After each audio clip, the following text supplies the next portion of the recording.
गांधी पूरी तरह से फॉर्म में दिखे। आपको बता दें, भारत जोड़ो यात्रा का 100वां दिन है, जबकि राजस्थान में आज 12वां दिन। लेकिन वहां पर पहुंचकर इस प्रेस कॉन्फ्रेंस के जरिए चीन के मुद्दे पर भी सरकार को घेरा और यह कहा कि युद्ध की तैयारी कर रहा है चीन, लेकिन हमारी सरकार सोई हुई है। सुनिए राहुल गांधी को। इस वाले आज सब सवाल पूछेंगे, आगे पीछे दाएं बाएं, यात्रा, सचिन पायलट, अशोक गहलोत, सब पूछेंगे। मगर चाइना के बारे में एक सवाल नहीं पूछा जाएगा। जिन्होंने 2000 स्क्वायर किलोमीटर हिंदुस्तान का उठा लिया, जिन्होंने हिंदुस्तान के 20 जवानों को शहीद किया, जो हमारे जवानों को अरुणाचल प्रदेश में पीट रहे हैं, मैंने कहा हिंदुस्तान की प्रेस मुझसे इनके बारे में एक सवाल नहीं पूछेगी। सच था। तो राहुल गांधी को इस बात का इंतजार था कि मीडिया उनसे चीन के मुद्दे पर सवाल पूछे, लेकिन खुद ही उन्होंने जवाब दे दिया और यह कहा कि चीन के मुद्दे पर तवांग को लेकर छिपाने की कोशिश में जुटी हुई है भारत सरकार।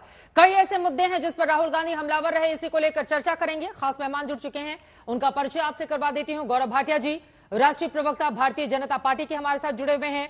सुरेंद्र राजपूत जी, प्रवक्ता कांग्रेस पार्टी के हमारे साथ जुड़ चुके हैं। आनंद दुबे जी, प्रवक्ता शिवसेना के, आपको टीवी स्क्रीन पर दिखाई दे रहे हैं। प्रोफेसर संगीत रागी जी, पॉलिटिकल एनालिस्ट हमारे साथ जुड़े हुए हैं राजधानी दिल्ली से। लेकिन गौरव भाटिया जी, शुरुआत आपसे ही करते हुए, राहुल गांधी की ओर से सीधा आरोप है कि तवांग के मुद्दे पर कुछ छिपाने की कोशिश कर रही है, लेकिन बड़ी खबर आ रही है, तवांग झड़प के बाद राहुल का विदेश मंत्री जयशंकर पर हमला। एस जयशंकर को लेकर उनकी ओर से यह बयान दिया गया है, जयशंकर अपनी समझ और सोच को बड़ी करें, ये कहते हुए नजर आ रहे हैं। राहुल गांधी तवांग झड़प के बाद सरकार मुद्दे को छिपा रही है, तवांग मुद्दे को छिपाने की लगातार कोशिश कर रही है सरकार, वो नजरअंदाज कर रही है, जबकि चीन युद्ध की तैयारी कर रहा है और देश की सरकार सोई हुई है।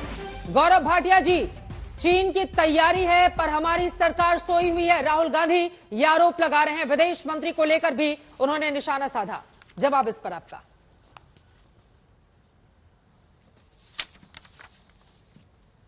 देखिए, ऐसा है कि राहुल गांधी को मोदी फोबिया हो रखा है। जहां तक भारत की बात है, देश के यशस्वी प्रधानमंत्री श्री नरेंद्र मोदी जी की बात है, हमारी वीर सेना की बात है, कैसे अनुमान लगाया जा रहा है 300 सैनिक चीन के खदेड़ दिए गए। अभी तो डंडे थे हाथ में, सोचिए खुला छूट दिया नरेंद्र मोदी जी ने, क्या हाल किया। हिंदी चीनी भाई भाई का नारा नहीं दिया। 42,000 स्क्वायर किलोमीटर की जो जमीन कांग्रेस पार्टी ने दी हुई है, राहुल गांधी को इतिहास पढ़ना चाहिए। और दुख की बात क्या है मैं आपको बताता हूं। नरेंद्र मोदी जी आज देश के प्रधानमंत्री हैं, चित्रा जी। राहुल गांधी ने क्या कहा था गलवान के समय में? सरेंडर मोदी। अगर देश का प्रधानमंत्री सरेंडर कर देगा ना, तो देश सरेंडर कर देगा। सेना को आदेश देने वाला प्रधानमंत्री ही होता है। मुझे दुख इस बात का है कि राहुल गांधी अपने ही देश से इतनी नफरत क्यों करते हैं।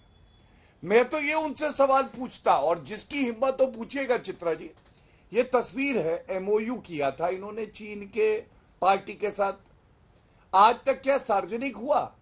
अगर आरोप लगाते हैं बिना तथ्यों के, तो मैं भी कह दूं, सोनिया गांधी ने ये 1,35,00,000 में अपना ईमान बेचा।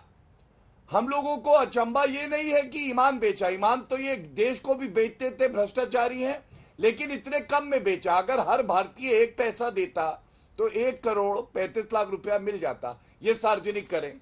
दूसरी बात मुझे ये बताइए, जब रक्षा मंत्री जी ने संसद के पटल पर कह दिया 1 इंच भूमि, नरेंद्र मोदी जब से प्रधानमंत्री हैं किसी की हिम्मत नहीं कि कब्जा ले, और कब्जा ही नहीं गई। ठीक है। तो जब आप बार बार सवाल पूछते हैं, क्या आप सेना पे शक नहीं कर रहे? ठीक है, ये बात क्या पूछी नहीं जानी चाहिए? मैं जवाब ले लेती और मैं इतना ही कहूंगा, ये भारत तोड़ो यात्रा, भारत तोड़ो यात्रा में एक बात और लाभ हुआ है।